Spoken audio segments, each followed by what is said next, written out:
Once, at a spelling bee, 3 ghetto kids from a failing school system volunteered to spell words we couldn't afford, and I wondered, why couldn't they give us the ones with high caliber, piercing through brown skin like racism and discrimination? Stage fright crept up our spines only to slip as we shook it off. Warned, we probably wouldn't make it far. We laughed as we advanced despite the odds because we knew how to live in streets laced with Iagos. Home was just a modern-day scene from Othello, but we still lived to tell the unscripted.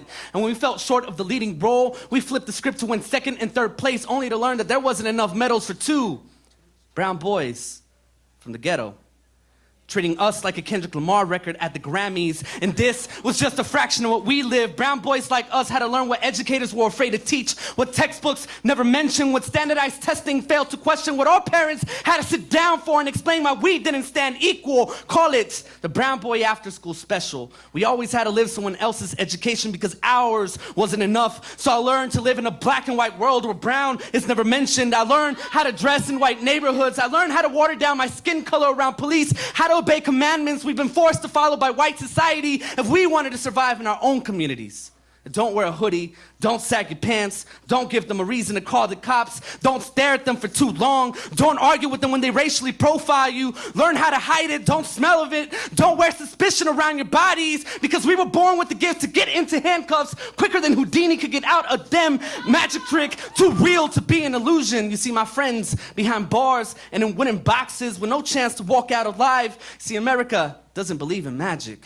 America believes in numbers on bar graphs, boxed away as statistics, because they don't like hearing names, only numbers, something that can fit an equation and be simplified, boxed in, no room to breathe, only learn what was necessary to survive. And so I learned to understand why my parents had to teach me this instead of taking me to dance lessons, no room to express myself because I was busy learning to live like someone else, preparing to live for the worst and at the same time questioning my religion, asking why God clipped my wings, why faith kept slipping out of my hands every time I prayed, only to learn that sometimes faith couldn't help us anymore. And it hurts me how much of this we have witnessed lately, how Fox News portrays the unfair deaths of brown boys, trying to lecture us on what happens when we cause an effect, on what happens when we dress suspicious, trying to structure us on how to be less thug and more educated. It's called the Brown Boy After School Special. We never get to go home after school. We only switch classrooms.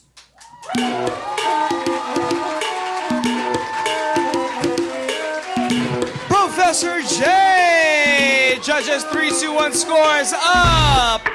On deck we have Jess Howard. I got 1, 2, 3,